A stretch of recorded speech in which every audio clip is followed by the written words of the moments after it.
It's the lunch day party. Whoop, whoop. We're here to party. Hey, everybody. So excited. So excited. Hey, Sally, we just hit #1 in the second country. So we're #1 internationally in 2 different countries. Whoop, whoop. We're shooting for our third country today as well. Oh my gosh. But they're probably sleeping right now because we're looking for India. So I think they're awake now. It's time for them to start paying the piper. Just kidding. Yeah, we just hit #1 in the US. So oh my gosh, here we go. So good.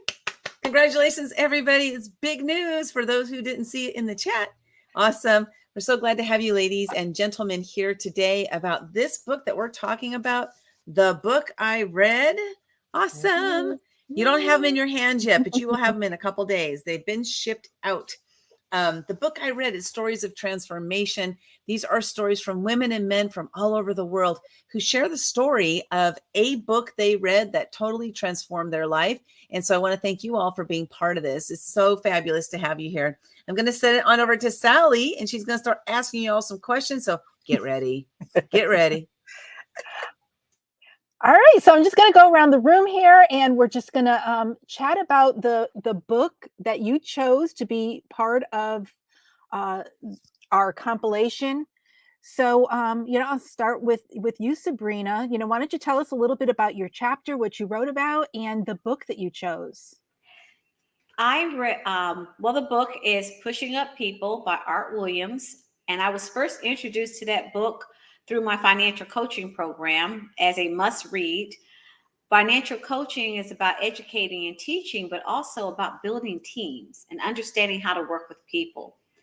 As I began to read that book, I realized that something was wrong in my life earlier. I knew things weren't right in management.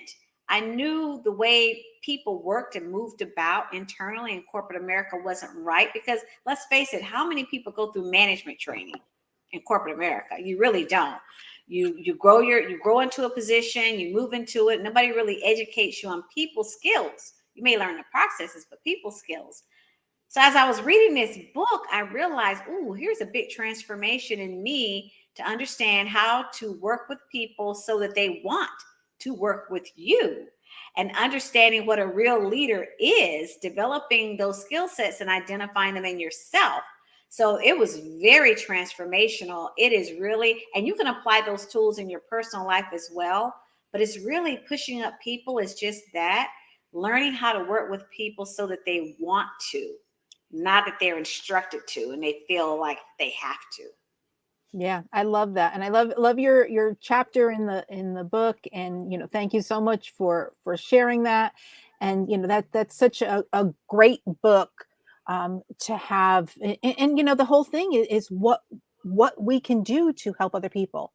And, yes. And I think that's what helps us to determine our purpose is that need for us to share with other people. So thank you, Sabrina, for sharing. Nancy. Hi, everybody. Hi.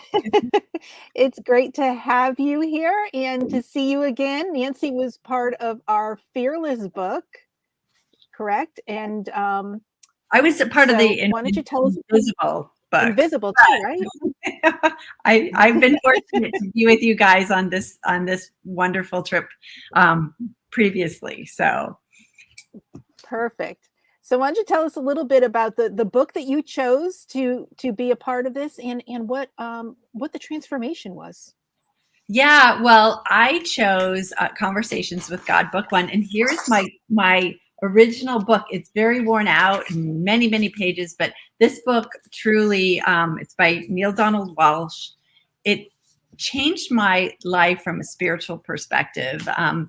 And in that spiritual perspective really resonated. It really rippled out to all aspects of my life, and thoughts about my relationship with a higher power, with myself as a human being and as a spiritual being, and just connecting and then relating with other people.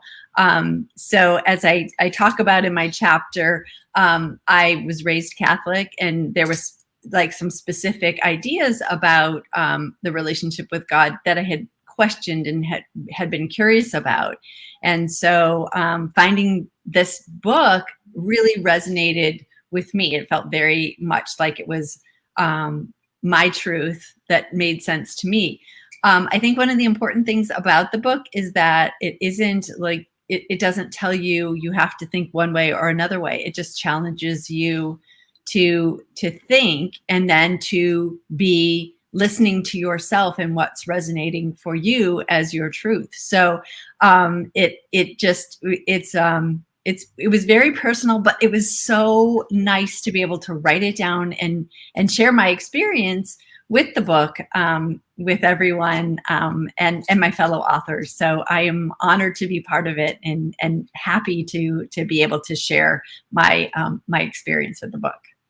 Yeah, thank you so much for being part of this. And you know, that's the whole thing is that change that happens, that transformation, you know, because of the words that we see and the words that we read in these books, they have that transformational effect on us. So thank you so much for being part of this and for sharing your story. My pleasure. Tweety. Hey, Sal. How are you? Good. Twee is my sister-in-law. And so we're excited. I'm excited to have her as part of this book. And you know, she wrote about a cookbook that transformed her life. And I thought that was really interesting. So Twee, why don't you tell us a little bit about what was going on in your life and why this cookbook was so transformative for you? Well, it was interesting. It was nice to hear about the other two people with the books that you guys have just spoke about. So I'm looking forward to get this book and read everybody's chapter and have more books on my list to continue reading with. When Sally first reached out to me and, said, what book would you possibly write about? For whatever reason, this cookbook came to my mind. And as I thought about it more, I was always dealing with a chronic illness that was making my life difficult. It was challenging.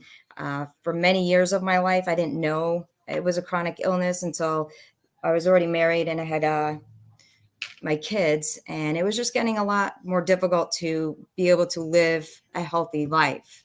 So this gluten-free cookbook that I happened to research one day just resonated with me. It was just something that I felt compelled to go get in my car, drive to the bookstore and to pick it up. And once I started going through it and seeing all these different recipes and how I could introduce them into my diet and start to perhaps take control, instead of the illness taking control over me, maybe I could work and start to have more control over it. So it's an odd book to choose from, but it was a significant book for me because it significantly helped change my life. And it started to give me a chance to get back out there with my kids and be more active and feel like I, had a chance to do other things in life rather than just focus on my chronic illness that I had. Yeah. So can you tell us maybe one or two recipes that are your favorite from there? It's hard to come down with one or two because the most amazing thing that it does, it opens you up. When you have the illness that I deal with is called gastroparesis and your stomach is paralyzed. So when you eat, it sits in your stomach for a long time and it creates a problem for you. You or lack of energy. You don't have a lot of energy. You're very tired a lot of the times. It's kind of like you have a stomach flu. Most of every single day of your life.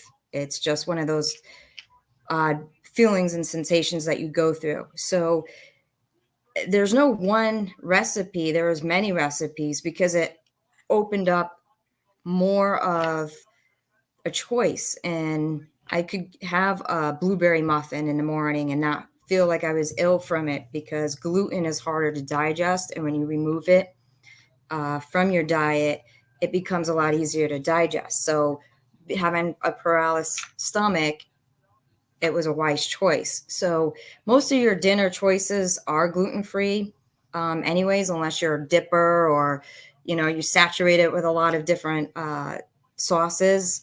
But I would probably have to say just I couldn't really pick out one or two. I was very lucky to feel like I had a whole new broad spectrum of meals that I could choose from.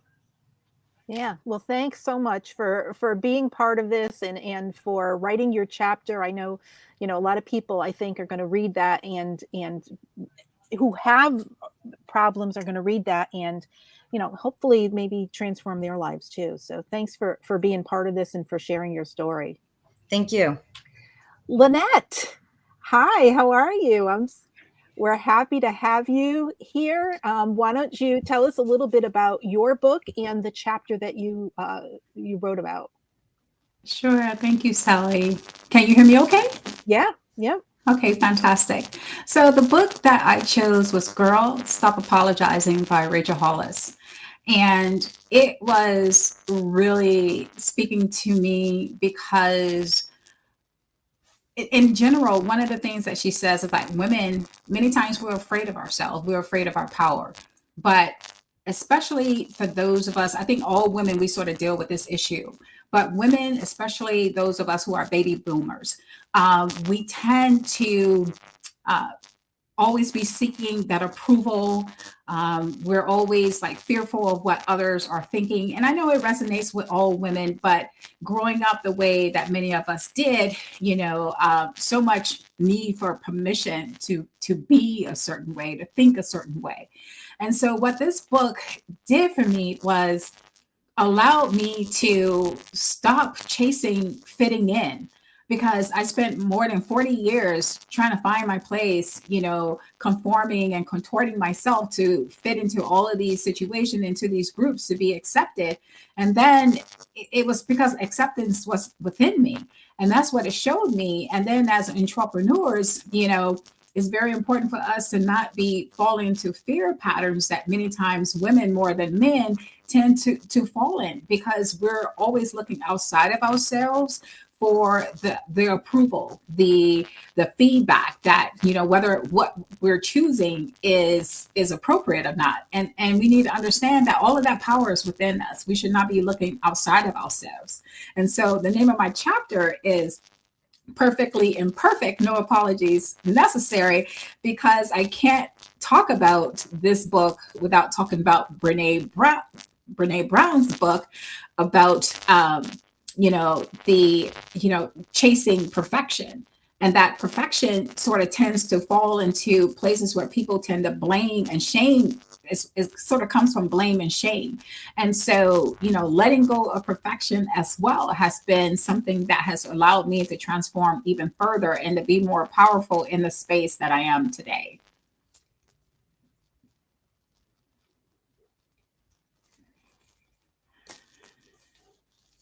Desire to be perfect, right? A lot of times we create something or we do something and we think it needs to be perfect before we want to put it out there. But it's just being able to release that. So and thank you so much for sharing your story and your book with us. We're excited to have all of you a part of this. Brian, hello. Welcome to the book. Why don't you share a little bit about your chapter in the book that you chose to be the one that transformed your life? Absolutely. So, it's interesting because I've read hundreds of self-help books in my life, and it wasn't until I read The 5 a.m. Club by Robin Sharma that I really saw a transformation. I was lazy. I just, I was busy, but I was lazy. And, I had the opportunity to participate in another one of books recently, and I sort of told that story in there. And when I decided that I was going to have the opportunity to be part of this book, it all sort of, I said this was the icing on the cake from the first book, right? But, as I started thinking about, transforming my life and being better and doing more and accomplishing more and helping more people, like I said, I had these books and I took little snippets from all of them. And then I read this book and I had my aha moment, right? So I learned that if you get up before everyone else, you get more done, right? And that sounds like a very simple concept, but the way that he presents it in this book is it gives you all these tips and tricks to getting everything done. So, I started applying those to my life. I started really thinking about, how do I get up at 5 a.m. every morning, right? How do I get up before anyone else is up? How can I sit down and really think about a to-do list for the day, right? Because what I would find myself doing prior to reading this book is, I would get out of bed, an hour before I had to go to work or whatever, and I would check social media and I would check my email, and then I would get stuck there, right? So now what I do when I get up is I have a very specific routine I do every single morning, where I spend time really reflecting on me, reflecting on the day that I have ahead of me. And after I get all of that planned in my mind, I'll go about my day. Then I can check social media. Then I can start getting busy doing things and checking things off the list. So, it absolutely phenomenal book that absolutely changed my life. Now I find myself, getting a whole lot more accomplished. And it's interesting. I was talking to someone just the other day, and they said, you have so much going on. How do you do everything? And I said, it's not about the number of plates you have. It's not about the amount of stuff you have on those plates. It's about how you balance them. And that's really what this book taught me to do, is to balance all the plates in life, and to give me the opportunity to really be mindful about the things that I do that's going to help make a difference, not just in my life, to live the life that I deserve, but to help others do the same. So it's really been impactful. Yeah, that's the key is, learning how to balance. I think about like that little guy sitting on the on the tightrope balancing himself. But yeah, we really need to have that balance in our life in order to move forward. And those little habits, the first collaboration book I was in was all about the habits that we have, and having those morning habits are so key and so important in planning and doing the rest of our day. So thank you so much, Brian, for sharing that with us, and for sharing your chapter. So I'm gonna just go around the room one more time, and what I'm gonna do is ask you, what is one part of the book? Is there one certain chapter? Is there one certain thing about the book that really resonates with you? Something that is stood out for you, and made a difference. So Sabrina, was there maybe one chapter or one snippet of the book that really made a difference in your life? Yeah, so we know we're all imperfect. We all make mistakes in our family lives and business, networking, friendships, and there's always times where someone's just done something that wasn't right. We always struggle with how to handle it. And there's some people that will call you out. They'll call you out in front of people in the workplace. Old style management is you single that person out. I've seen it. I've been in those meetings, and they'll call your name and call you out for something that you've done that was wrong. Well, and it makes you feel so bad. I mean, I don't know of anybody that walks away feeling good when something like that happens. Personal life, business. When this book, he talks about not singling people out, that you can still accomplish your goal, but you can do it in a team or group setting, or not call, specifically say, but you could make statements like, well, we didn't quite achieve our results this week, and perhaps it was this particular area that we could all improve on, and then just list the little bullet points. Now, obviously, the person that's slacking, they know that you're talking about them. But you don't have to call their name. You don't have to single them out. They already know, because what you're doing is you're setting the bar for everybody. And that individual knows that. Same thing in friendships and personal life. You don't have to specifically call a person out, but you could make comments like, wow, I could probably do a better job getting dinner done if, the kitchen floors were swept. Let's say if that's my husband's job to do the kitchen floor. And they're just wait, if that was done, then I could do a better job of doing what I do, for the household, without saying, you just are doing a terrible job at keeping the floors clean. So there are ways that you can get people's attention when they're lacking and slacking by not embarrassing them and humiliating them. Same thing with our children. We don't want to humiliate our kids, when they need to fix something. So for me, that was really impactful, because those are things that all of us can utilize every day and working with people is how to gain improvement in a certain area without humiliating and embarrassing someone, and doing it to the point where they want to step up, they want to improve, they want to make the change, they want to do it. So that was a big takeaway. That's the pushing up people part, is learning those delicate people skills that can improve your organization, your home life, your personal life, your relationship with your children. Thanks so much for sharing. I'm going to go out of order. Brian, is there one takeaway or one tidbit that from the book that you wrote about that really, connected with you? Yeah, and I share a couple in my chapter, and I don't want to spoil it for anyone because you need to get the book. But I think the biggest takeaway I had was you have the ability to control your time, to control your life, right? You just have to make it a priority. So a lot of times I feel like, we let time control us, or we let other people control us, or circumstances control us. And by taking that first hour of every morning before anyone else is awake, before anyone else is out doing anything, and really thinking about what you want to do, what you want to accomplish in that day, sets you up for success throughout the entire week, the month, the year, your entire life. So that was the biggest thing for me. I always like to tell people that, sometimes it's hard. It's hard to get your feet on the floor in the morning, right?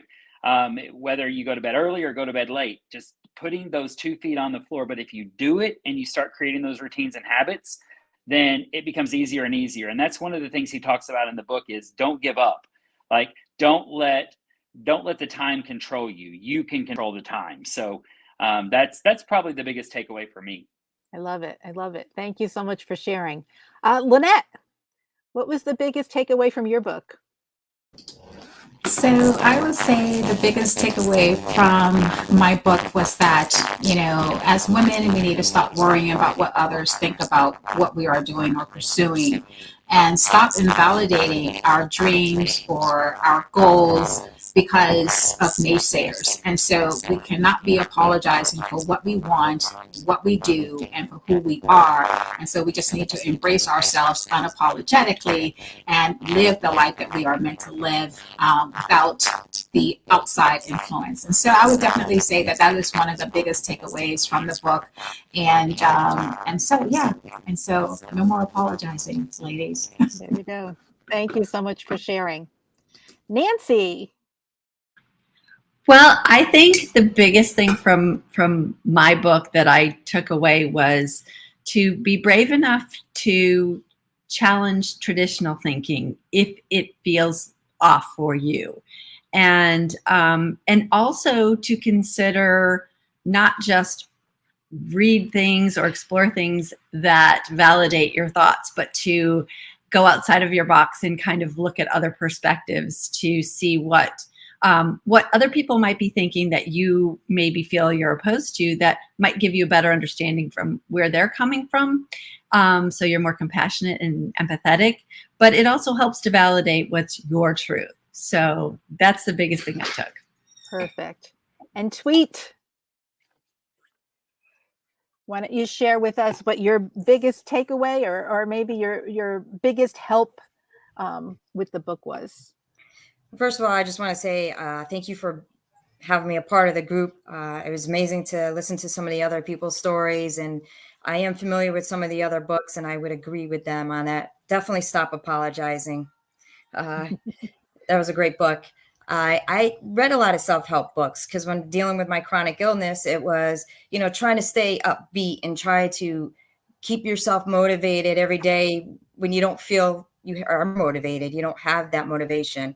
And the cookbook was so significant in my life because it allowed me to have a better relationship with food, to look at it in a different perspective rather than just eating it for survival. I was now starting to kind of enjoy it a little bit better.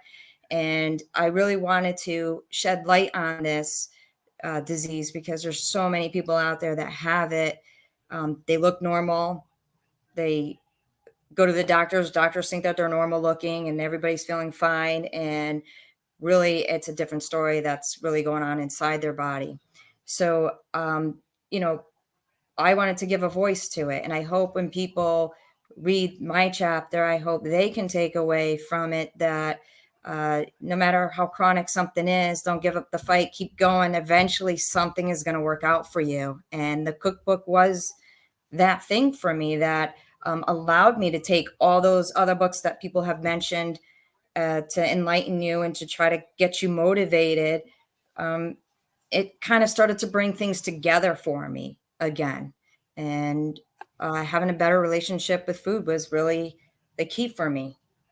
I love it. I love it. Thank you so much. Linda, are you?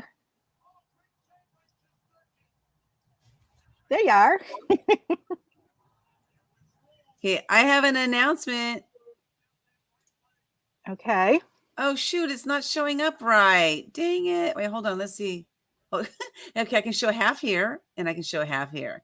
Okay, there we are at number 3 behind The Power of One More and Relentless, but we are number 3 and we're passed up Matt Damon.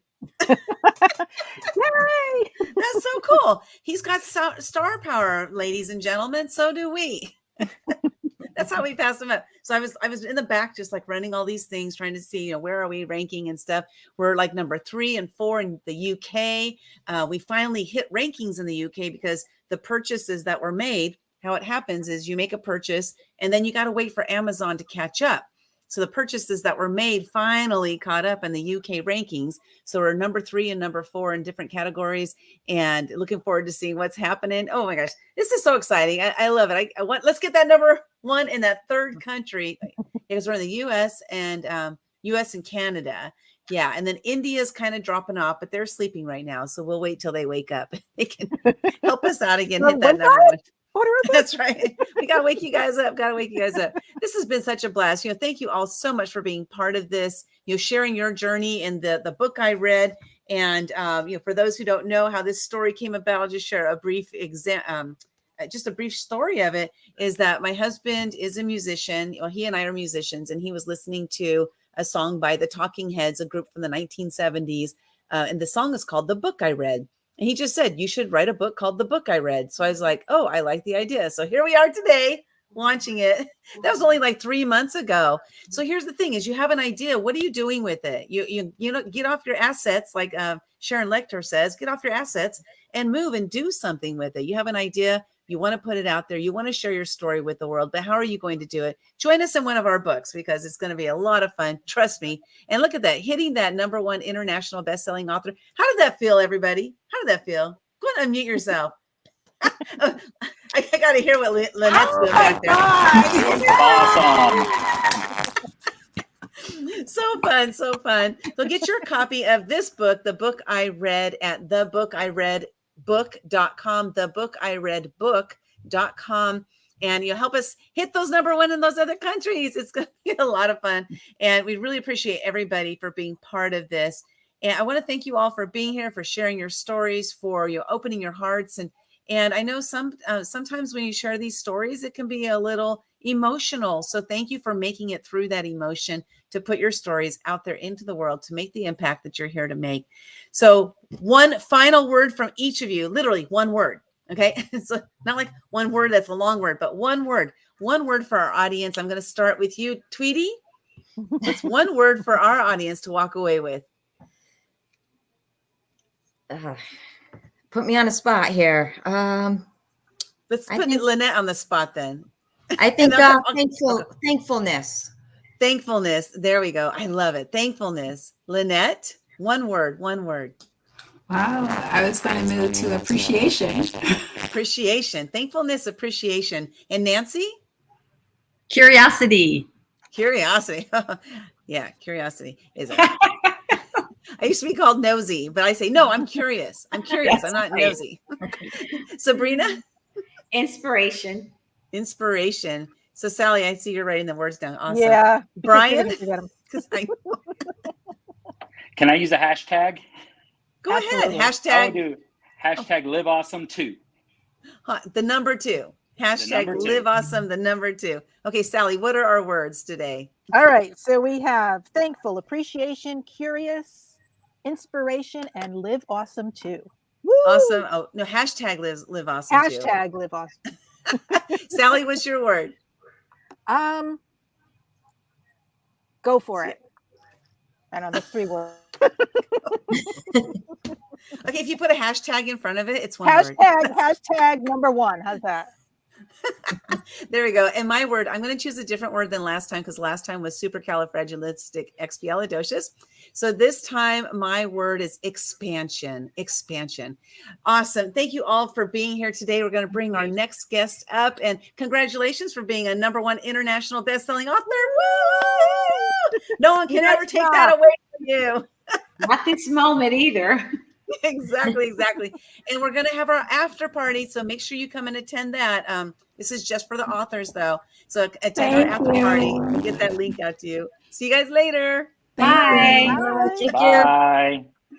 Oh man, Sally, again, another amazing session with authors of the book I read. Just so fabulous. I'm loving these are I'm high energy right now. I'm like, I don't know how these next ladies are going to top this.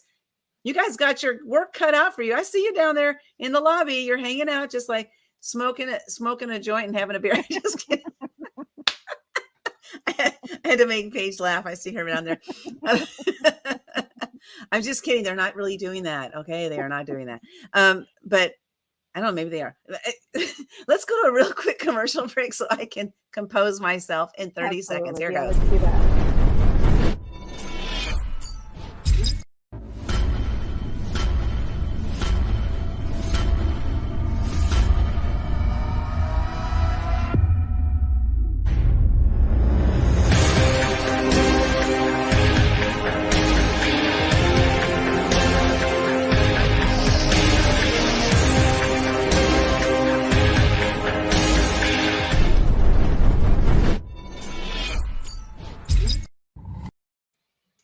Okay, if you've been watching us today and you've been seeing what we've been doing, having a lot of fun, wanting to be part of this, we want you to join us. We have a special going on right now. It's a BOGO, buy 1 chapter, get 1 chapter free. I guess it's a Bach. I guess it's a Bach Gok. What's that? Buy 1 chapter with a C, right? Bach Gok. It's a BOGO. Buy 1 chapter, get 1 chapter free, and be part of the fun 2 times. You can be part of the fun 2 times. Or you can share it with a friend. Yeah, or you can, that's right. You can share it with a friend. You can buy the chapter and pay for 50%, and they pay for 50% of it. But just join us. It's really a lot of fun. And not only a lot of fun, but we help you to make this process fast, fun, and easy. That's what our mission is here at Action Takers Publishing. And be part of this and be part of changing people's lives. Because once these stories get in people's hands, you don't know what's going to happen. We've had many stories of people saying, wow, I'm so glad I wrote this chapter, because people started reaching out to me to tell me how my story, I'm getting my throat locked up because it's just, that's sometimes what happens, right? I'm talking about how these stories are impactful, and my throat's getting locked up because just the fact, the people's lives that are being changed from reading these books. So be part of it and join us. Go to actiontakerspublishing.com. We have a special going on, buy 1 chapter, get 1 chapter free until April 9th. So join us over there. Okay. Sally, you ready to bring on our next guest? Yeah. You know what I love about these 2 ladies is that What? They've both been in our other books, and they come back for more. That's right. That's right. Exactly. Hey, Paige, can you lower your camera a little bit? Are you able to do that? So I just don't want to cut off your face when I put stuff on the screen there. There we go. Oh. No, I don't think I can lower the whole thing. Okay. Okay, we're good. I'll just make sure that we don't cut your face. I'll sit up. Yeah, can you sit up 10 feet tall, please? We've been having a blast here, ladies, just sharing the stories from all the other authors that have come up before you today. We started at 7 a.m. Pacific time this morning, and here we are, in our last round, the last final round. That might be why I'm a little bit punch drunk. Plus, I had a really good nap. So we have heard you all giggling and carrying on. I can't help it. I'm just having a blast. And that's so important to me. So, It is. yeah, we're here to talk about your chapters in the book I read and, the transformation that came. And Sally, go ahead and start asking your questions. All right. Well, we'll start with you, Melody. Why don't you just tell us a little bit about your chapter in the book that you wrote about? Hi, I'm so glad to be here, running home from work to join the group.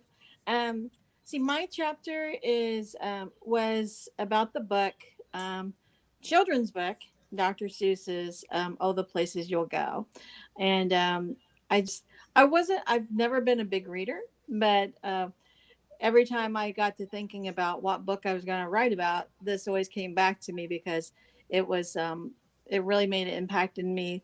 The first time I heard it read to me at my son's kindergarten graduation, and it's like, oh, and it made me cry. I'm sitting in the audience and I'm crying, and it was so encouraging for those children to hear that, and for myself to hear that. Oh, the places you go, and how you're going to come across tough times, and how you're going to get through it, and you're going to do great things. And so just overall, that was the book. And I'm sure a lot of people, it's a graduation gift present, popular item to give. So I've given it to. So that's kind of what I wrote about in a nutshell. And I think it's just a really encouraging book, and it's a short read. My favorite.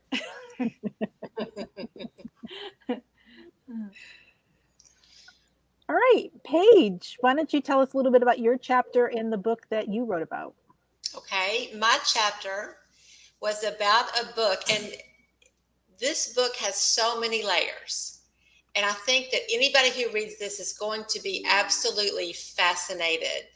And when I first read the title of the book, I was horrified. The book is called Lies My Doctor Told Me. And I thought, oh, what a horrible name for a book. That is inflammatory. That is vicious. That is horrible. And then I read the subtitle, Medical Myths That Can Harm Your Health. Well, that really fascinated me. That really got my attention. My whole life, from as an adult, has been chasing skinny, doing diets, trying to lose weight, gaining and losing. That's been my focus. But my 50s has really become, in my 50s, it's become about health. And so this book really grabbed me. And the main lesson that I learned from it, I want to save for you to read when you read my chapter. But I want to say that reading this book gave me so much empathy for really awesome doctors, because an awesome doctor is one who wants you to be a partner with him or her in your healthcare. An awesome doctor welcomes questions. An awesome doctor is thrilled when you come in with research, because they know that you are an active, willing participant in your own healthcare.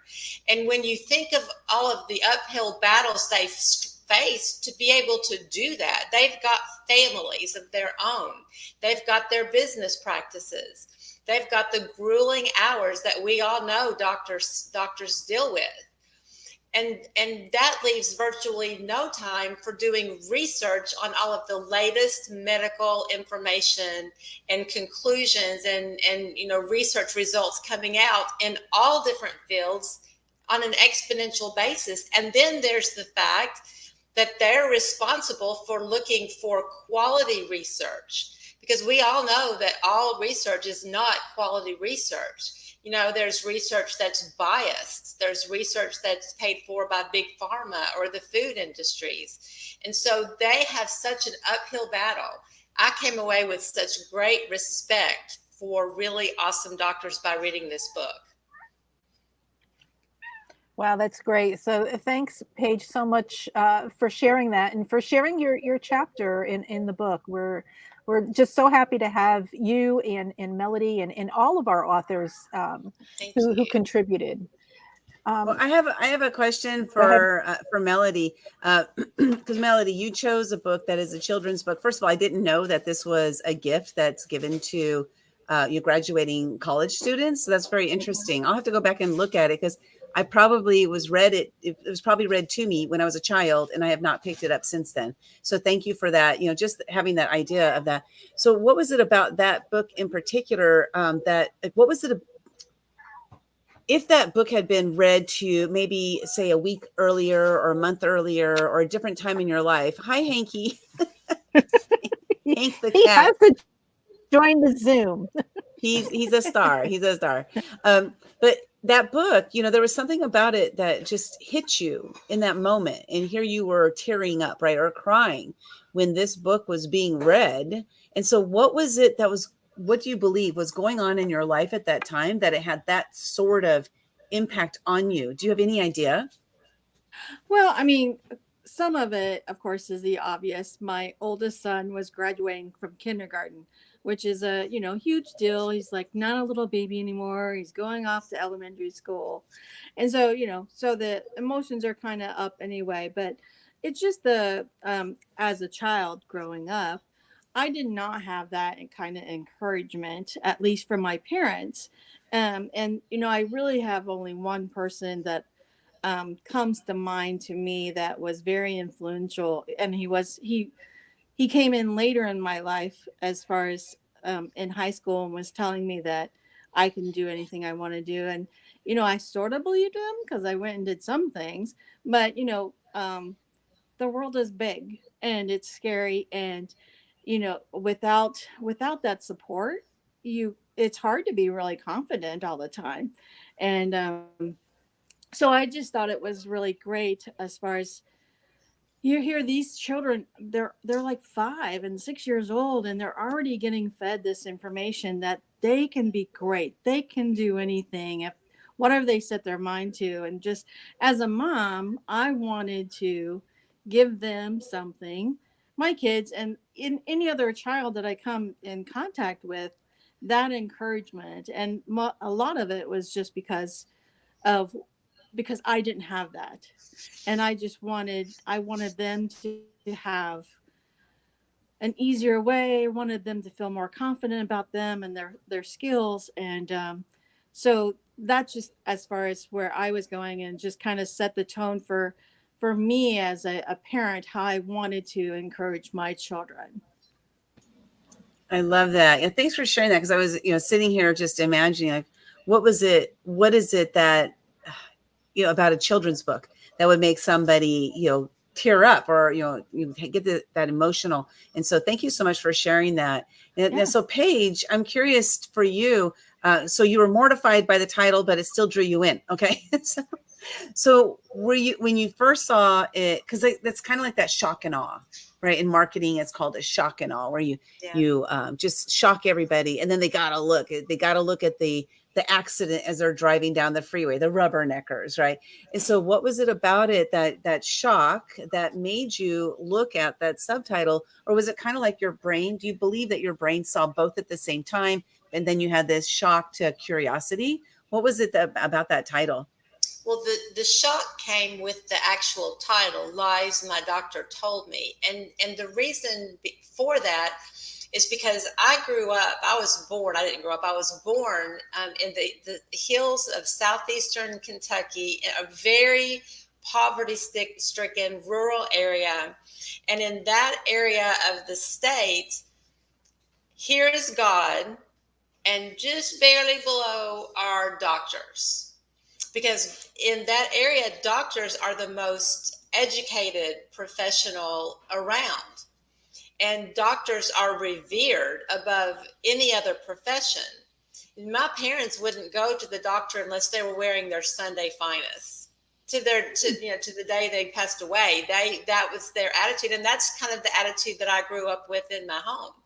We moved to an urban center of the state when I was just 3. So I did not prescribe to that doctors, can never do any wrong. I know as an educated professional that every profession has excellent members of that profession and some that are mediocre and some that are poor. And, I know this about physicians as well as any other profession. And so I didn't completely, live in awe of doctors, but I did have a very healthy respect for doctors and really felt like they were the ones that went through medical school and residency and all of that. They had the answers. They knew what I should be doing. And I felt like I could trust that the one thing that they told me to do was the one thing that I should do. And so when I read that title, I couldn't believe it. I thought, who would write a book like this? But it was written by a physician. And then when I read that subtitle, it just really got my curiosity up. I thought, what kind of medical myths are out there right now that could actually harm my health? I wanted to know more. And so I did. You're exactly right. It was a shock and awe type of experience for me. And it made me grab that book because I really wanted to know more. I love that. I think that's awesome, because a title is really important. So a title, whether it's because they say a picture is worth 1,000 words, and a book title is also worth 1,000 words. Getting that right book title, getting that vision. And so like Paige is working on a book right now. We're going for this certain title. Like we're trying to figure out what should the title be? What should the title be? It's really important. And so that's why I asked you about that. But intermittent fasting success story, how I lost weight and will never diet again, which is, the title of Paige's book coming up soon. Excited about that. We're working on, getting that one published. But that title, it's just, for me, that resonated because it spoke to her audience that she wants to speak to. And then also it gets them curious of like, well, how is she never going to diet again? So that's what we're shooting for, is that, okay, this is pretty interesting title. So hopefully it serves that same purpose and gets people like, I gotta check this thing out. And so, yeah, definitely. Sally. She's like, what? You always just ask me, start speaking. Unmute yourself. Okay. Yes. Oh, okay. Go ahead. Ask questions. So, where are we? So, why don't, Paige, you tell us maybe one little takeaway from your book, a little snippet of the book that that really, connected with you. Okay. One thing that really connected with me, Sally, was the fact that, again, everything that our doctors tell us is not true. And I don't think any doctors mean to tell us lies. I don't think that they mean to do that. But it was amazing to me when I read this book, how many things that doctors routinely tell us, like, for example, to lose weight, it's calories in, calories out.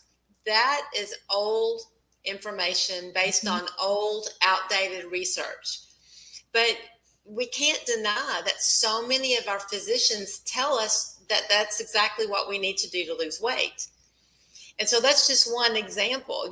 Another example is the sun. Is it dangerous? Do we need to stay out of the sun because of cancer risk? Or do we need to get some sun because vitamin D is so critically healthy for us? Which is correct. And so this book is full of these medical myths that have been shown through excellent research that these myths are not true. And there is updated information that doctors just don't know because they don't have the time to go through, to sift through all of this new research. And I did not know that in medical school, the information the doctors are learning while they're in medical school is already outdated. By the time they're learning it in school, in accredited, excellent medical schools, much of that information is already outdated. And then they move forward, and then through their careers, this is the information they use. And so that was fascinating and a little horrifying at the same time. And it really reinforced to me the lesson that was my biggest takeaway, is that I have to be an involved, thinking, questioning participant in my own medical care. Yeah, I didn't even think about that before, but if you think about it, if a doctor is in his, 60s or 70s, they went to medical school 30, 40 years ago. And if that they learned stuff that was outdated 30 years ago, now it's really outdated, 30 years later. Because there's so So, much medical research. I mean, it's yeah, just, it grows at an exponential rate and in every area, every category, every facet of health. There is no way any one human could keep up with all that. A really excellent doctor, will look at your issues and do the research and work with you. But it's really incumbent on us as patients to do that research too, and to go in with thoughtful questions and ask them in a respectful way. yeah, yeah, I love that. Yeah, thanks so much for sharing that. You're welcome. Melody, what's can you recite a part of the book maybe? Or what was one part of the book that really made you think? Can you you're muted. Oh, okay. I'm a realist, and so it's like everything is always so rosy. Everything's happy and happy evening ending and such. And so the nice thing about this story is that it also says it says you're gonna run into a slump, you're gonna hit some hard roads, and life is a great balancing act. And it says basically hang in there, you'll work yourself out of it, and you'll be stronger for it. So that so so that was like one of my favorite parts, as odd as it may seem, that even though it's like, oh, the places you'll go, you'll do great things, you'll move mountains, and you can do anything you want. You have brains in your head, you can steer yourself any direction you choose. But then it goes a little bit longer, a little bit later, and says, but you're going to run into a slump, and hang in there, you'll get out of your slump. So that was, it kind of takes that little turn and then comes back out, and that's what I really like. It makes it realistic. Yeah, anytime something can encourage us and help us to move forward is any is key. Is a really real help. Yeah. So yeah, I just think it's important. And I really, I pulled the book out and I read it again as I was writing the chapter, and it's like, I really need to read this like maybe once a month, and just and go back, and it just is a positive motivator, and it's a great encourager. Sometimes those children's books are really meant for us, Yeah. Just That's like what I was gonna say. Yeah, because even like cartoons, right? If you watch cartoons, if you really watch cartoons, you can see the double meanings of things. Right. The writing is so extremely clever that it's really written for adults. And so yeah, I'm gonna have to go check that one out, Melody. It's not one I would ever have considered, So, until you shared it in your, in the book I read. This book right here, the book I read, until you shared it in this, I would never have gotten it. And by the way, it feels so good. It's silky smooth. Yeah. So thank you for sharing that. What I wanted to just final here, we got a couple minutes left. And just to find out from both of you, throughout your journeys in life, like we've done a couple books together now. So excited about that. And oh, did you see in the last segment here, we hold on. So in the category of motivational business management, we are number 3. You can see half of our book there because for some reason it got cut off when I copied it. But then we passed up Matt Damon. Whoop, whoop. I was like, dang, if we can pass up Matt Damon, that'll be great. Because we passed up Tony Robbins last time, so we passed up Matt Damon this time. And we're coming for that other guy. I don't remember his name right now, Tyler or something or other. We're coming for you, Tyler. We're coming for you. To hit that number 1, because we're sitting in that number 3 spot. We're still number 1 in 2 different categories, 3 countries, 2 categories, and looking for that final, just hitting and those. we're number 1 in the self-esteem, self-help Yes, self-esteem, self-help. Yeah, I wasn't able to pull that one up on the screen for some reason. So, but yes, so exciting. So this journey that we've been on together, writing these books, writing these chapters and putting them out there, sharing your story with the world. I would just love to hear from both of you. How has this impacted your life in any way, just by putting your story on paper? Because I know what it did for me, but what did it do for you? So Melody, what has it done for you by putting your story on, like, in a book? So, putting my story in a book, I hope that somebody will read it, or, lots of people will read it and be inspired.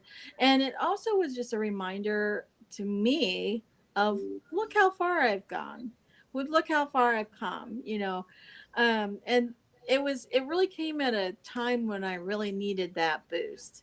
And so, and it's given me the opportunity to say, hey, look, I wrote this book and this is what it's about. And it's opened me, to given me opportunities to speak to other women um, a few times already, and share my story, and hopefully to, give them encouragement that they can get through whatever issue or situation that they're going through in their life. And so that's really what I want to do, is just help other women and encourage other women and young ladies to live their dream and work hard, and we're all in it together. So Yes. however we can help each other, we should. That's such a great message, because, by sharing our stories, it makes an impact on us when we do it. But then also for those who read them, it makes the impact. These stories came out way different than I imagined, because, when I come up with an idea of, like, this is what we're going to do, and then we're going to have people write stories, I have in my mind like, I imagine what it's going to be like. And the stories are completely different than I ever imagined. I never thought anybody would choose a children's book, Melody, you choosing that, right? And so it's really great, because, they open my mind to remembering that, wow, we all have different stories. We all have different lives, but we also can connect. We can connect through our stories. And that's what happens as I, thumb through these chapters and I read the stories in here. There's really great connections that I make there. So Paige, why don't you go and share with us, like, through this process that you've gone through, you had your own book, you've been in our books, you're writing rewriting your book, Fasting with Paige, and just reframing it in a different way. So this journey for you through, the writing process, what has that been like, to see your words on paper? And then by the way, congratulations. She's on the Women's World cover magazine back there. She also was on in December of 2021. So Paige, congratulations for all the successes that you're having with this. But what has this journey been like for you? Well, it's been a real opportunity for me to reach my goal. And I'm an intermittent faster for life. And intermittent fasting is one of these cutting edge research areas that doctors and physicians and researchers are just learning more and more about the health benefits of intermittent fasting. And it's one of those areas many people hear of it and they go to their doctor, and their doctor doesn't know about it, or isn't familiar with it, or hasn't heard of it, and tells them to just count their calories. And so it's my mission to get the information about intermittent fasting out to women of all ages, how life-saving it is. It's not just some way to lose weight. Yes, you'll lose weight if you need to, but it is about health and vitality and longevity. And it's life-saving information. And it's my goal to help doctors spread the information and spread the word, and help doctors read more and more about it so that they do the research and can use that information for their patients. So these books have been an awesome opportunity for me to get that information out, and I appreciate it. Okay, so I just came up with something. Write this down, Paige. Spread the information and stop the inflammation. There you go. I like it. Because the words are so close. I was like, is she saying information? Yes. This is so incredible. I'm so excited to have, both of you again in another one of our projects, and look forward to having you in future projects. Paige, why don't you talk about the book that's coming out really soon? It's coming out in 2 months, the end of May. We have a very exciting book coming out, because people can read the information about intermittent fasting, but when you read about somebody, a real person who has an experience with intermittent fasting, they've had success with intermittent fasting, that resonates in a very different way. So what we have done, we have a collection of stories of women. They're all women in this book, ranging from their mid-30s to 86 years old. And women, in menopause, women in perimenopause, younger women, in just the regular fertility cycle of their lives, just at all different ages and stages, who all have their own unique story and journey with intermittent fasting. And these stories are focused on the gains that they've received in their lives from the practice of intermittent fasting. So it's so exciting. And the title is Women Action Takers Who Gain by Losing. Yeah. And so it's going to be one of the most motivational books that I have come across for a long time, because these women share so many different gains, not just losing weight.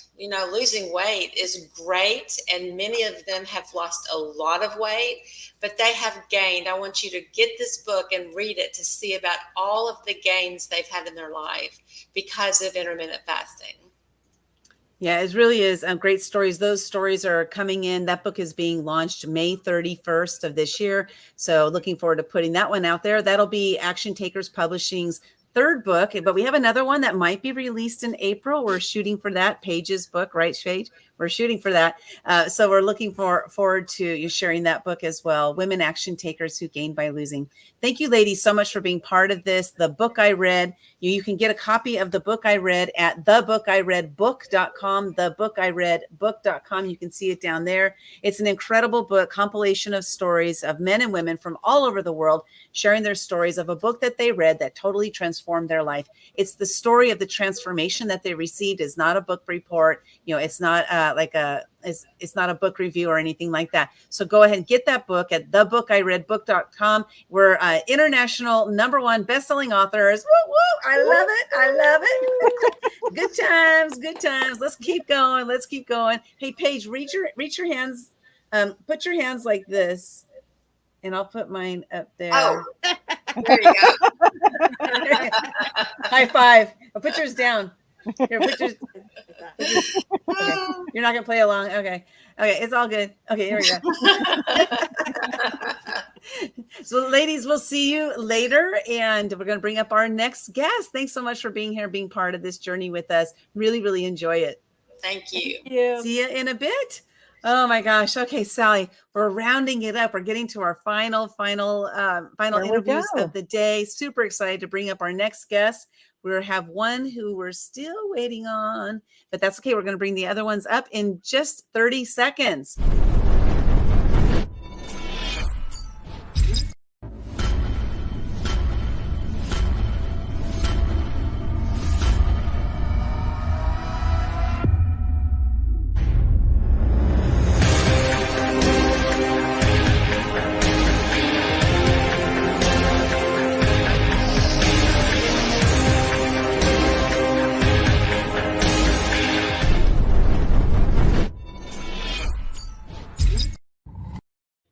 I got to play that commercial again because I had this up there the whole time. Just kidding. Oh my gosh, what a blast. I've been having an amazing day. I love, the energy of everybody and just hearing the different stories of the transformations, because, reading the chapter is one thing, but then talking to the actual person is a different thing. And it's been an awesome, just awesome hearing their stories. And it helps me to come up with different questions that I want to ask them about their journeys. So next up, we're going to bring up our next three guests. We have Kathy, we have Whitney, and we have Christina. Hello, ladies. Good to see you. Hello. Oh my gosh. Ew. You're a #1 international best-selling author. Woo, woo. Yeah. and we have our two Canadians here. That's right. Yeah. And That's right. Thank we hit you. Canada first. We hit Canada Love first. Canada, by the way. All right. I've never been there. Now, Kathy, this is Kathy's 6th time of being a best-selling author. And then Whitney, your 2nd time, right? Christina's our first timer in the house. Whoop, whoop. Congratulations, Christina. Congratulations, everybody. It's been a blast, reading your stories and just getting to know a little bit more about each of you as you share your journeys through this process with us. And so we got just a few questions for you going into this segment here. But before we do that, I just want to remind everybody to get your copy of the book I read at thebookireadbook.com. And we have a buy one, get one free. Buy one chapter, get one chapter free. Go to actiontakerspublishing.com and buy one chapter, get one chapter free. And what's cool is this, you can use it for any books that we have going on. Some of our books are higher priced. You can even jump into one of those at this lower price. So I highly, highly recommend getting into this at this deal. It expires April 9th. actiontakerspublishing.com. Check it out. Okay, with that, we got all our commercials out of the way. Okay, let's go on with the interviews. So I'd love to hear from Kathy first. Kathy, your title, the title of your chapter is Embrace Courage and Vulnerability. And first, I want to touch on, we've had many interviews today. Vulnerability came up, courage came up. And so this is a very hot topic, that vulnerability and that courage. So share with us, which book did you write about, the transformation that you got from the book? And then why did you choose that book?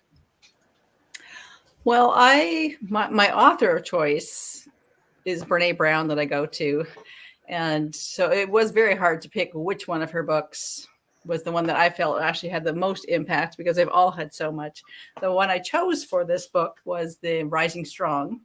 And part of that was around the idea that over the last few years, especially, I've been going through huge transitions, leaving my corporate job, starting my own business. And that book in particular had a lot of lessons and words of wisdom around getting up again, being in that arena, being face down and just fighting to keep going. And so that was definitely one that really hit home for me.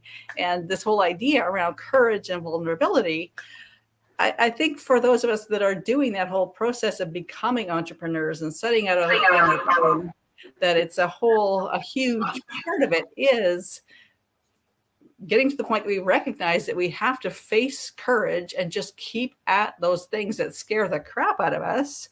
But we also have to be really vulnerable and sharing ourselves and sharing the message that we actually came here to deliver.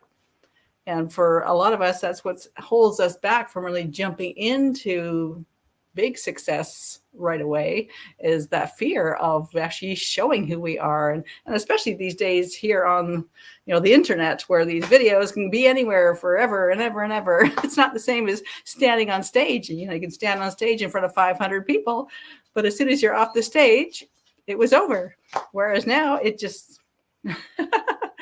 being vulnerable to the whole world, where you have no idea who's watching, is something that those of us that are being entrepreneurs in this new world have to face. So. Yeah, well, I love that. And so, vulnerability is something that it does take courage to be vulnerable. And so you want to share with us, I know you got your puppy there, but it's all good. It's all good. Share with us, what is one of your, if you want to share one of your most vulnerable moments that you've had, that you had to have that courage. Maybe we'll come back to her in a minute. Is it puppy barky time? Well, see, while you were going through all those commercials at the beginning, she went through all the treats that I had ready for her. So now you better get more treats. But there's been so many times. And I think one of my biggest ones, though, is this whole thing about being on camera, and especially creating my own, being in conversation like this and answering questions and having that is very fine for me. But creating my own material and putting that out, again, that level of vulnerability and the courage it takes to put your stuff out there is definitely one of my biggest ones. Awesome. Well, thanks for being here. I'm so glad you're here, and you just keep doing it, right? You just keep putting yourself out there, keep having that courage to put yourself out there, to be seen on that camera and to make that impact that you're here to make. So thank you so much, Kathy, for being part of this. I'm going to bring Greer up also. Awesome. We'll see if I'm not seeing her on the screen. Are you seeing her, Sally? I brought her up. So she might be frozen. So I'm going to send Greer, if you can hear me, I'm going to send you back into the audience for a minute. And we're going to next go to, oh, there we go. Whitney, you're up on the stage here. Go and share with us. Oh, let me flip to your book. I'm so glad I printed out the table of contents so I don't have to like flip through everything here.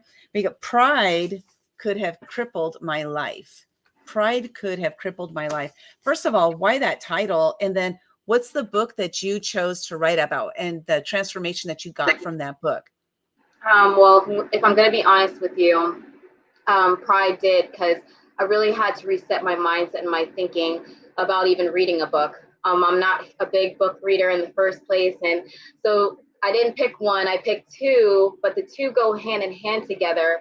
And they have basically helped me be the woman I am now. And so I had to push my pride aside to read those books and to change my mindset and to look to maybe religion or God, and also look into my finances and really be honest with myself. Am I happy with where I'm at? And so the books that I did, one of them was called Shine On, and it's a 60-day devotional. And just going through the trials in my life and just journeys being a mom of three, it really helped me wake up every single morning with a positive destination, with a mindset of clarity of where my focus was. And so it gave me peace of mind with that. And also reading the Dave Ramsey book, I actually have it here, The Total Money Makeover, reading that book. Those two books, financially, I felt secure. Everybody likes to go to peace of mind in certain areas of their life. So knowing I could go to sleep with peace of mind, knowing I was correcting my behaviors with credit and finances, and knowing I was correcting my behavior with my religion or my self-worth or my mindset really helped me say, you know what, your pride's in the way. You are not too good to learn. You are not too good to ask for a higher purpose. So that's why I came up with the title that I did. I love that you said you're not too much pride to learn, right? See, I'm getting some feedback here. Hold on. Okay. Too much pride to learn. So what was it like when you came to that realization that you were at that place? Because to be prideful, Sally's having fun with the controls. There we go. But to be prideful, it takes courage, like Kathy mentioned, right? It takes courage to admit we're being prideful. So how did you get the courage to admit to yourself that you were being prideful, come to that place of that self-awareness, like that self-awareness that I'm being too prideful here. I need to kind of like step back a little bit. How did that happen? Well, I had gotten to a point in my life where I was just juggling too many things, and I had gotten a motivational coach, and I was like, I don't know everything, so I need to stop walking around acting like I do. And so it really was like a light switch. It went off in my head, and I was like, if I want something to change, either I need to get some information from somebody, or I need to put my head in a book and get some guidance. And so for that point in my life, I just had so much going on, and I felt like everything was just consuming me, that I needed to find some peace in certain areas to function. And finances is huge for a lot of people to function. And so is just mental clarity. And so being able to find but also find peace of mind in those two aspects by telling myself, you know what, my pride, I need to put this aside so I can learn and be better for myself, for my kids, for my family, for everybody else watching me, is where I said it could have crippled my life, because had I been on that path, I wouldn't be here. I wouldn't have the changes. Yeah, I love that. And there's a saying, let's see, I pulled it up here. He who knows not and knows he knows not, he is a fool. He who knows not and knows he knows not, and I must be saying it wrong. He is simple, teach him. He who knows and knows not he knows, he's asleep. Wake him up. He who knows and knows he knows, he is wise. So I don't know what that even means. That wasn't the right one I wanted, but that was kind of interesting. I know that I know nothing. There's a lot of different, sayings out there that talk about basically like, he who knows everything is a fool, right? And then he who knows nothing is the enlightened one. He's the one, he or she, they're the ones who are going to learn as much as they possibly can. And that's when those teachers come into our lives. That's when they're in our lives already. The saying, when the student is ready, the teacher will appear. The reality is the teacher is always there. The student just isn't ready. That's what it is. And so you came to that point. You're like, I'm finally ready. Here I am. And I'm so happy for you that it came at such a young age, because I was 51 before I came to that same realization that you're having at a younger age. And so I see all these years ahead of you, because nobody can ever take that stuff away from you. You came to that realization, and now what are you going to do with your life about it? Now that you know, now that's when the heavy weight comes, is to do something with that, right? Do something with that. Oh yeah, I'm implementing all the changes. Was that heavyweight, but seeing the beauty unfold and saying, oh my goodness, I paid that debt off. Ooh, I have the money. Or I read that devotional today and I felt rocky when I woke up, but it put my mind at ease. Those were things that literally made huge milestones in my life of over the 60 days I read those books, because I literally read a page or a chapter maybe a day. And so I'm just so grateful. And by the way, I wanted to say your hair looks great. Oh, thank you. Appreciate that, because I've been getting comments about my hair, and they've been good comments. So thank you so much. Something different, so I had to let you know. I noticed. Like, is that her? And look, I have a shiny, sparkly shirt on as well. So I love it. I love some bling bling too. Yeah, I went all out. Well, thank you so much. I do have a question related again to those two books. Did you read them at the same time? Because it sounded like what you were just saying, that you read them at the same time, you read and then did the devotional at the same time. So you did read them at the same time? Yes, I read them at the same time. And so I would just read a chapter in the morning of one book and a chapter in the evening of the other book. And I would just kind of introduce them or incorporate them in my life each day. And I noticed a difference even with my spending. That's fascinating, because you did a double dip, right? You just did a double dip there. That's awesome. Well, thank you so much for being part of this book and for sharing that. So next I'm going to go to Christina. Christina, hello. I see I have your chapter here, is titled Perseverance. I mean, this is something that is really important for all of us. Even like we were talking, Whitney's talking about those books, right? It's that perseverance to keep going for those 60 days in a row, to keep doing what she's doing, to keep, the nest egg. Like Kathy has been in the financial industry for years, so she knows all about that money aspect, and like the perseverance to keep going towards those goals that we have. So Christina, why perseverance? And what was the book that you selected, the book that has transformed your life, and how has it transformed your life?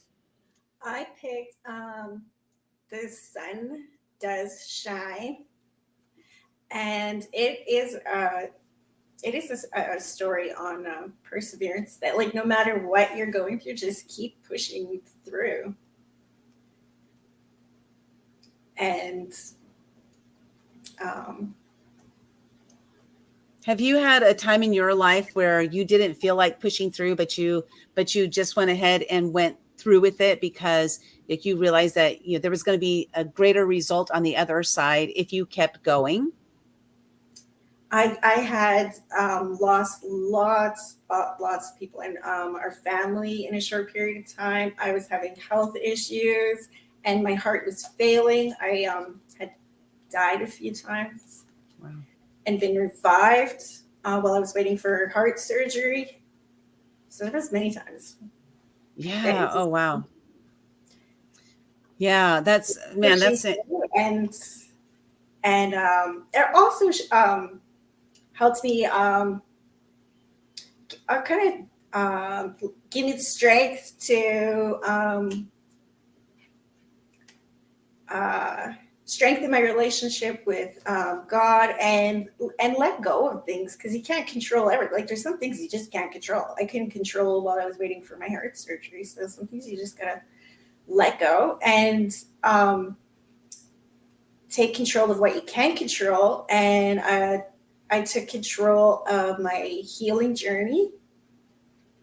That was something that was in my control, and reaching out and asking for help and seeking other books, because it was kind of the book that led me to the beginning of my transformation.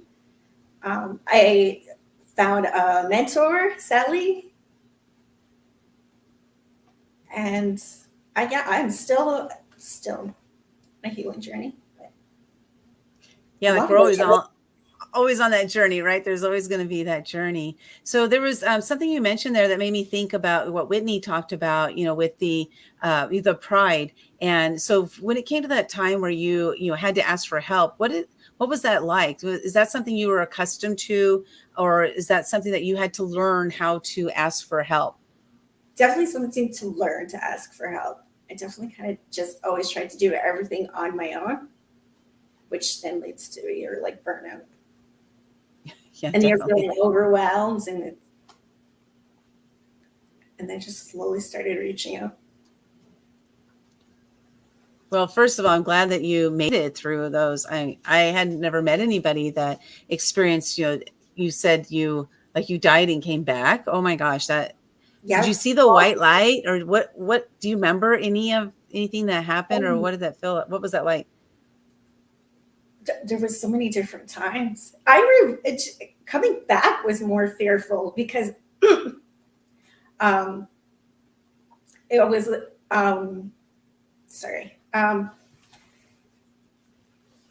not knowing if you're going to get heart surgery in time.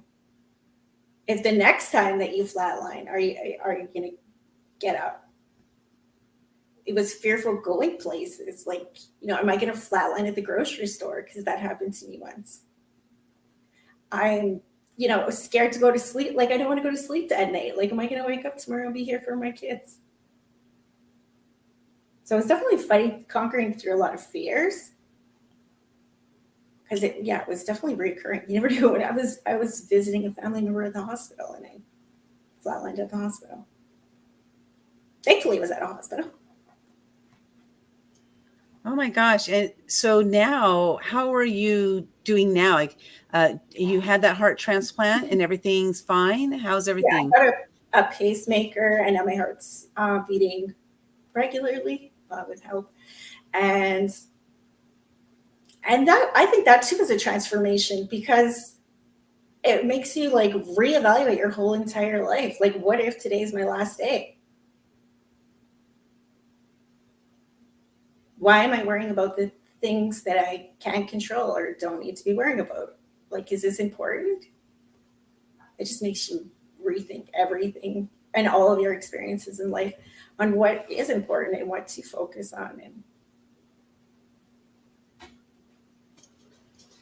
yeah, wow. Well, thank you so much for being part of this and sharing your story in this book, but then sharing it with us here. And I'm so glad that you're here to be able to tell your story, because I can't imagine. I haven't experienced anything like that before, so I just can't even fathom what you've gone through there. But it looks. Oh, go ahead. Sorry. And in the book, like, Anthony Ray Hinton was on death row, so he too was. Every day was today going to be my execution date. He was wrongfully convicted, and he's been released now. But that was wow. Yeah, thank you so much for sharing. I see that Greer keeps trying to hop in, so you had one more guest that we're going to have on today, but she is having troubles popping in and out. So what I wanted to do is go around and ask everybody to talk about what is one of the most memorable. That's not a word. Memorable part of the book that you did read that led to that transformation. Because like I can talk on, the book that I read is called The Success Principles by Jack Canfield. And just the chapter title was what really was pivotal for me to be like, whoa, it's take 100% responsibility for your own life. That right there, just reading that, I was like, oh my God, I'm not taking responsibility for my life. And that was the pivot I needed. Those were the words I needed, just those few words to transform me. And so I'm curious, like, was there a particular part of the book that you referenced, in your chapter? Was there, what was that thing that really led you to the transformation? Was the entire book? What was it? So Kathy, I'm going to start with you. I think for me, a big part of it was kind of recognizing that I'm not alone, that a lot of the challenges and struggles that I was having were actually common. And then to realize that, okay, this is not just me. I'm not alone in this. This is what other people have gone through. And that's one of the reasons I love Brene Brown's work, because she's so just real, raw, real, to the point, no other fluffy stuff, just this is it, this is how it is, and these are things you can do to, support yourself or find encouraging groups around you. Or so I think that was the main thing for me, was really it hitting home that I'm not alone with this, and this is a common thing that people go through. And she keeps bringing it back to the point as well that if we don't stand up and be vulnerable and be ourselves and be authentic, then really we're just wasting our time. Like, what have we come here for? We've come here with a message. We've come here with a mission that we're trying to put out there. And so the more we play small and the more we just sit back on our heels and just do life instead of really living life and embracing life, that we're really just kind of killing time. So those words just really hit home for me, that it's really my responsibility to be authentic and to be vulnerable and to embrace that courage. Just do it. Just Nike, just do it. That's right. I love that. It's so true. And thanks for sharing that. And thanks for stepping into your vulnerability and being in our world. We really appreciate having you here. Canadian, I heard you say process this time. Every once in a while, Kathy will say process because she's like, I'm talking to those Americans over there. She'll say process. So next up, Whitney, why don't you, see, it's dinner time for the dogs. So Whitney, why don't you go and share with us, like, what was there a pivotal moment, in, the two books that you're reading, together, was there a pivotal moment for you that really made that transformation for you? Definitely. The Dave Ramsey book, he said, live like no one else so you can live like no one else. Meaning, like, you might live very limited with your finances for now because you're building your wealth for later, so you can literally live like no one else. And for me, that helped home and helped me simplify my life.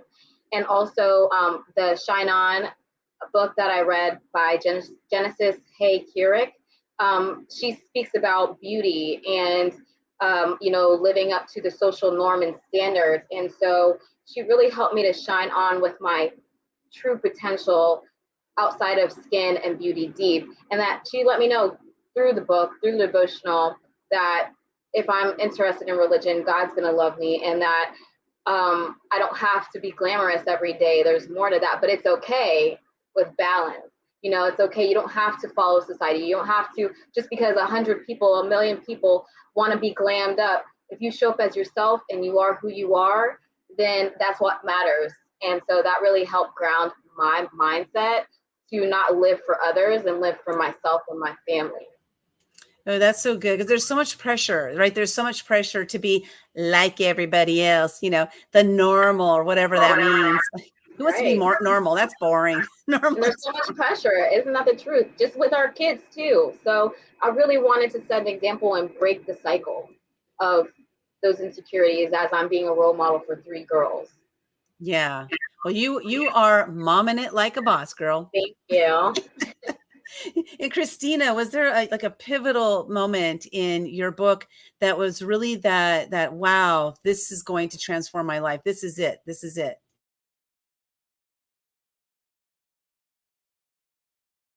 Oh, you're muted, and it won't let me unmute you. Oh, sorry. It doesn't matter where you are or what your circumstances are.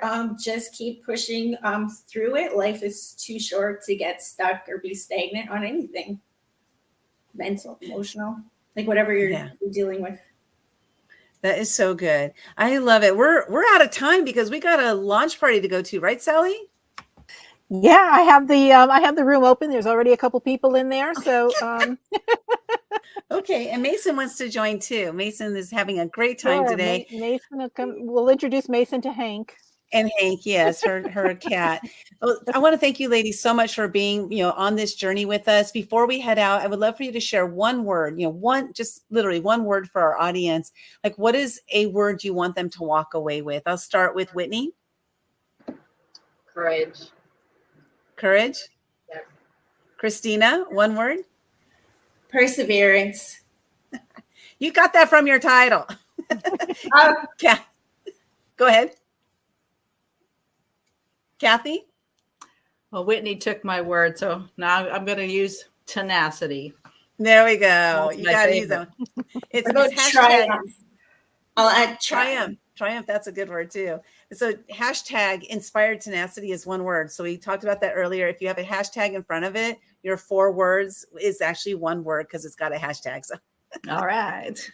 so thank you ladies so much again for being part of this and for sharing your stories with us and just trusting us with your vulnerable stories. This is such a fantastic experience.